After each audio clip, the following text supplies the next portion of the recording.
barang siapa menjadi pelopor untuk orang lain berbuat kebaikan, maka baginya pahala seperti orang yang melakukan. Kalau dengan channelnya Bang Abai tadi, orang kemudian 1, 2, 3, 4, 5 bahkan banyak orang melakukan hal kebaikan dari situ, maka bagi Komio, bagi Bang Abai pahalanya. Obrolan santai, salah satu program yang memberikan inspirasi, motivasi, serta hiburan buat kalian yang saat ini lagi butuh hiburan. Dengan bahasa yang santai, suasana santai, semua kami kemas dalam program Obrolan Santai. Oh iya, jangan lupa pakai masker ya. Selamat menonton. Assalamualaikum warahmatullahi wabarakatuh. Kembali lagi di channel Abai Punapati dalam program Obrolan Santai.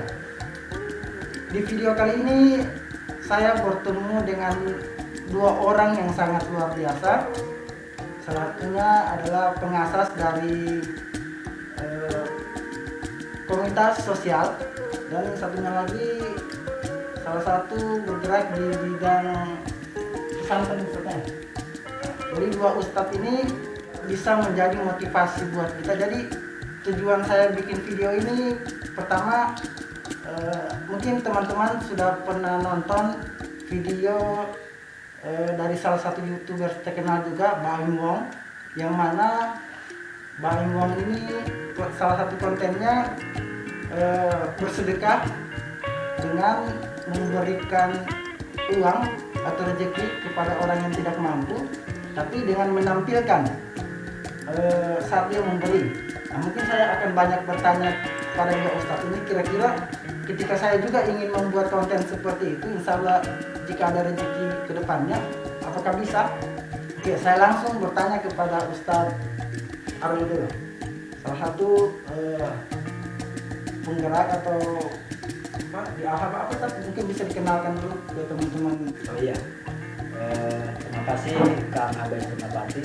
Sebelumnya saya luruskan, saya pribadi bukan ustadz. Kebetulan cuma basic kami pernah mondok juga, tapi kami lebih sering turun di bidang lebih kepada UMKM seperti itu, daripada di bidang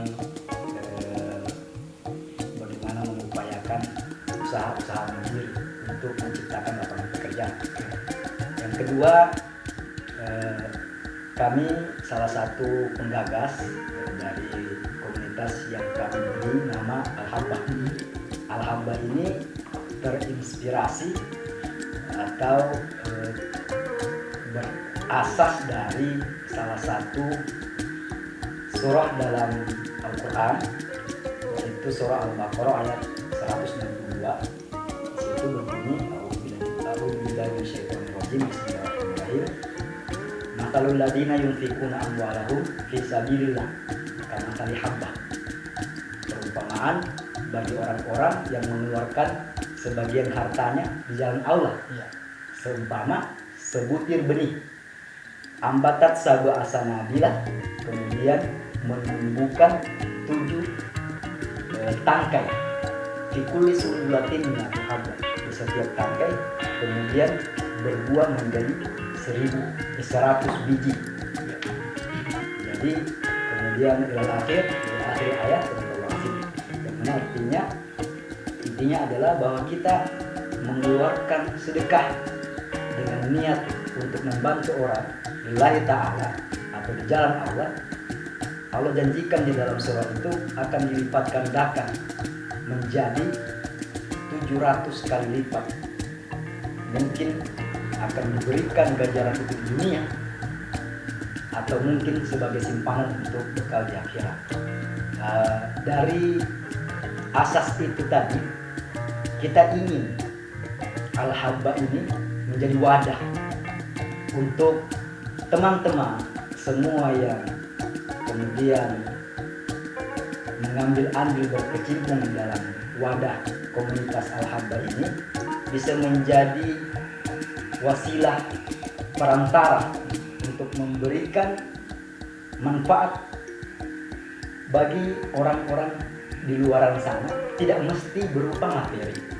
bisa juga adalah hal-hal yang lain yang bisa kita bagikan manfaat kepada orang lain. Yang di dalam Al-Haba ini pun ada beberapa divisi. Singkat saja, divisi Al-Haba Peduli, kemudian divisi dakwah yang tidak lain dipegang oleh Ustadz Amal, kemudian ada divisi pemberdayaan umat yang lebih kepada bisnis pemberdayaan umat itu, ada juga divisi sport olahraga sunnah berupa acil, kemudian ada divisi publikasi. Dan dalam hal ini terima kasih kepada Kang Abe juga dalam membantu kami dalam mempublikasikan program-program kami untuk bisa menyentuh langsung kepada masyarakat seperti itu. Ya, seperti itulah kira-kira gambarannya Al-Haba ini. Oke, sahabat Abai Punapati itu salah satu latar belakang dari Ustadz Arul. Sekarang saya sebelum kita lanjut pada pembahasan pokok kita, saya akan bertanya dulu kepada Ustadz Amal. Latar belakangnya mungkin Ustadz bisa dijelaskan kepada sahabat Abai Punapati yang menonton. Pernah mondok di Mata Baru sama beliau ini punya senior, pernah mondok 3 tahun sanawiyah dan alia di Pondok Khalid Idrus bin Ali Al-Habsyi di Puncak. Kurikulum Hadramaut Yaman, kurikulumnya bernaung di Al-Khairat karena memang Habib Idrus itu cucu dari guru tua. Kemudian alhamdulillah pernah juga 3 tahun di Hadramaut di Pondok Pesantren Darul Mustafa Habib Umar bin Hafiz.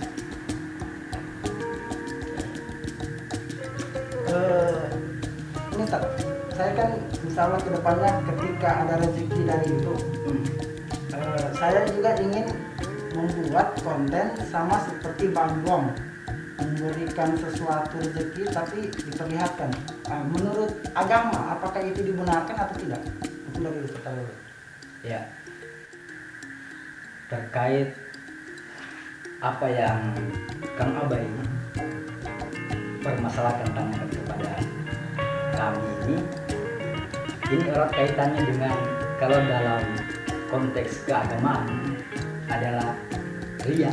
Ya, artinya ria itu apakah dibenarkan atau tidak? Ya. Kalau dia kemudian tidak dibenarkan, itu apakah ini masuk konteks ria? Ria itu adalah sesuatu yang dilarang oleh agama kita. Namun, itu pembahasan. Namun kita tidak bisa kemudian mengklaim atau menganggap seseorang itu ria hanya karena satu sisi saja. Ya, yang pertama bahwa di dalam surah Al-Baqarah ayat 164 kalau nggak salah itu disampaikan, ya ayyuhalladzina amanu la tubtilu shadaqatikum bil manni wal adab kalladzi yunfiqu malahu ria'an.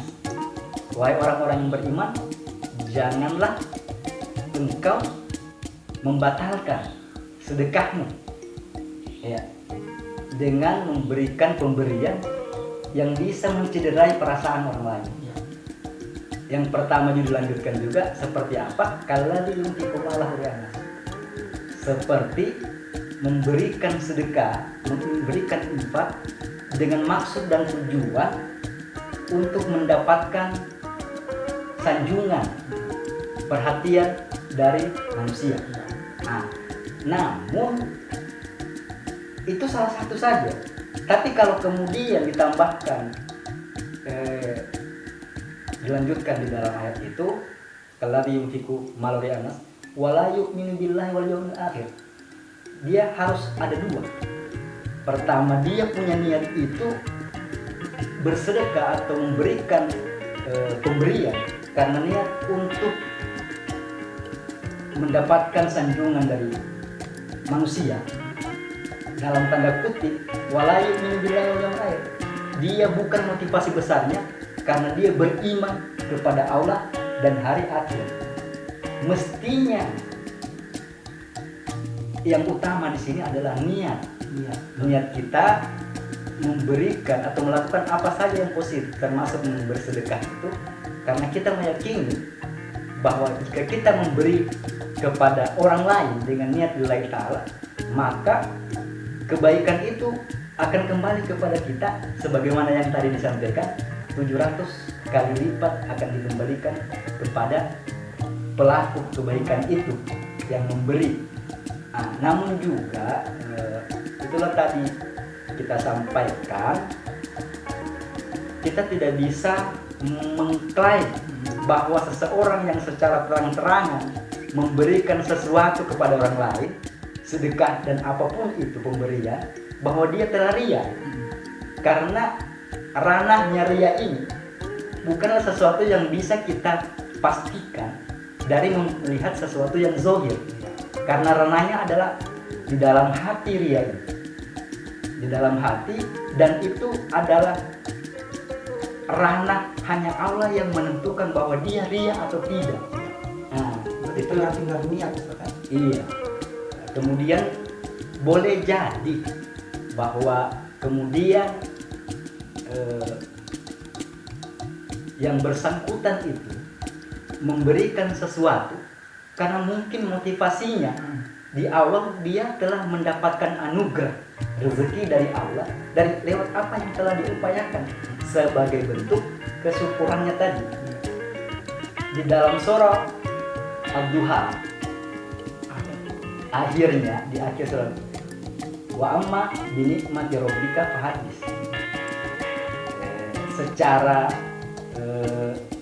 literal itu disampaikan bahwa dan terkait nikmat Tuhanmu itu siarkanlah, dalam artian kita kemudian berpakaian rapi, berpakaian bagus seperti itu bukan karena kita juga ria. Kita tidak bisa menganggap orang itu ria. Itu adalah salah satu upaya dia untuk memperlihatkan jejak nikmat Allah kepada dirinya. Ya, seperti itu kira-kira.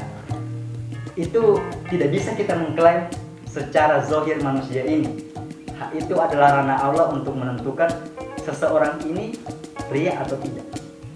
Menurut Ustadz, apakah diperbolehkan itu?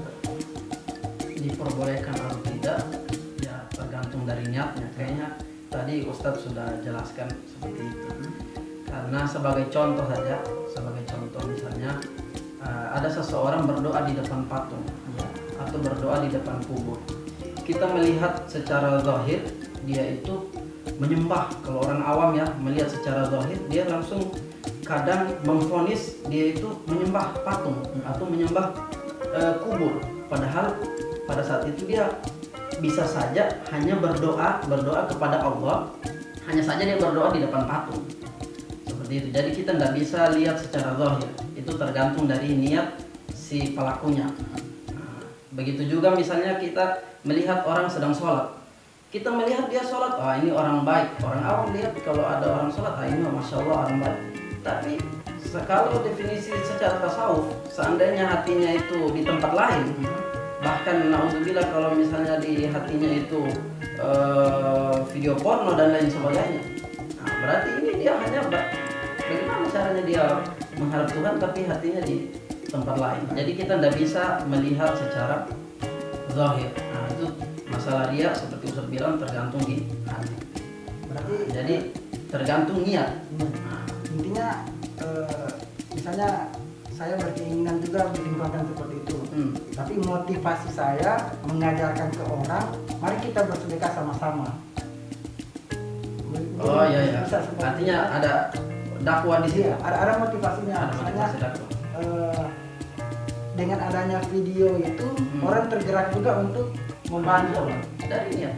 Seandainya niat seperti itu, insya Allah kayak di hadapan Allah. Oke, sebelum kita tutup videonya Kak, dari Ustaz Aman dulu. Apa kira-kira motivasi buat teman-teman? Mungkin banyak di luar sana YouTuber juga yang ingin misalnya membuat sebuah channel itu bermanfaat untuk orang. Kira-kira motivasinya dari Ustaz seperti apa?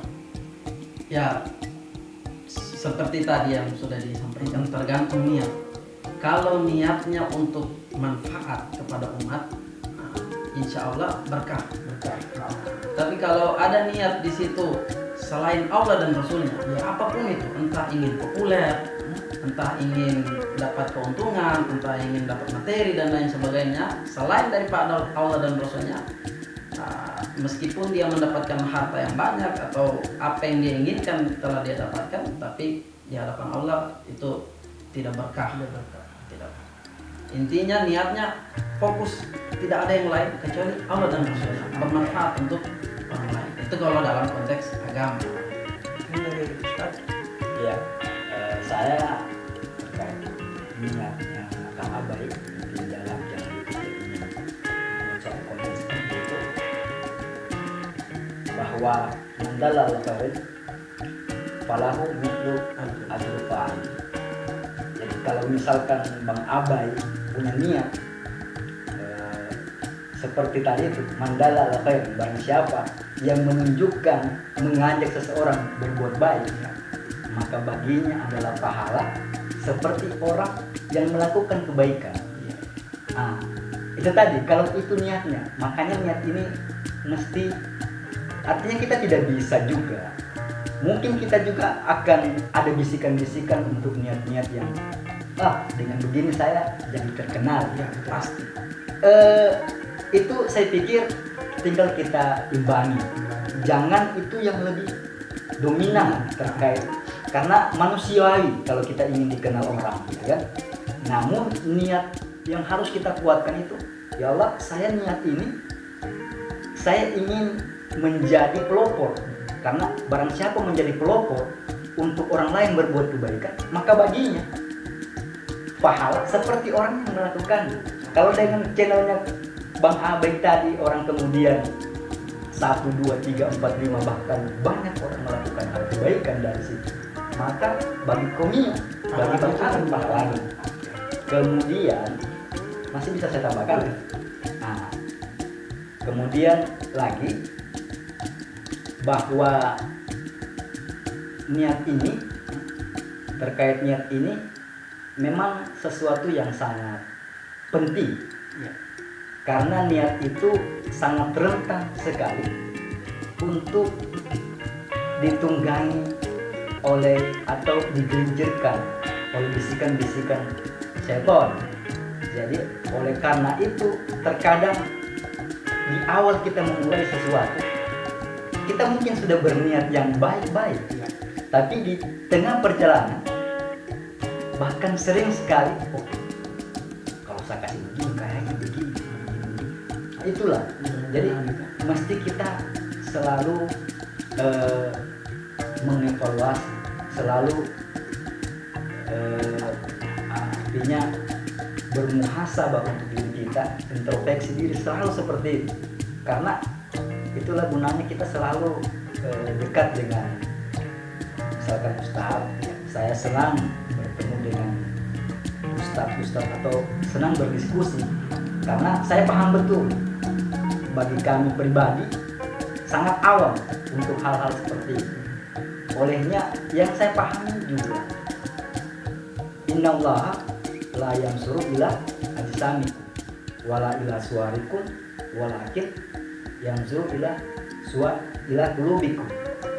Jadi terkait kita melihat tadi yang jadi yang dipersoalkan kepada kita, konten memberi, kemudian atau hal yang lain yang kebalikannya, mungkin orang itu berpenampilan tidak sopan dan lain sebagainya, itu bisa jadi kita tidak bisa menilai karena itu adalah urusan hati. Demikian Kang Abai.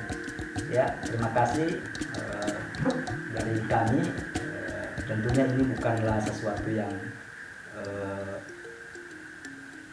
harus sesuai apa yang kami sampaikan. Ilmu dan semuanya kembali kebenaran kepada Allah. Bagi yang kemudian berbeda pendapat dengan kami sangat mohon pencerahannya. Insya Allah Al-Habbah siap membersamai Kang Abai dalam konten ini insya Allah. Nggak ada masanya. Demikian, assalamualaikum warahmatullahi wabarakatuh. Oke, terima kasih Ustaz atas penjelasannya. Semoga video ini menjadi motivasi buat kita semua terkait dengan niat saya ingin membuat konten seperti Bahan Wong. Semoga terlaksana. Dan buat teman-teman, saya akan ngobrol sama siapa lagi. Tetap stay di channel Abai Purnapati dalam program Obrolan Santai.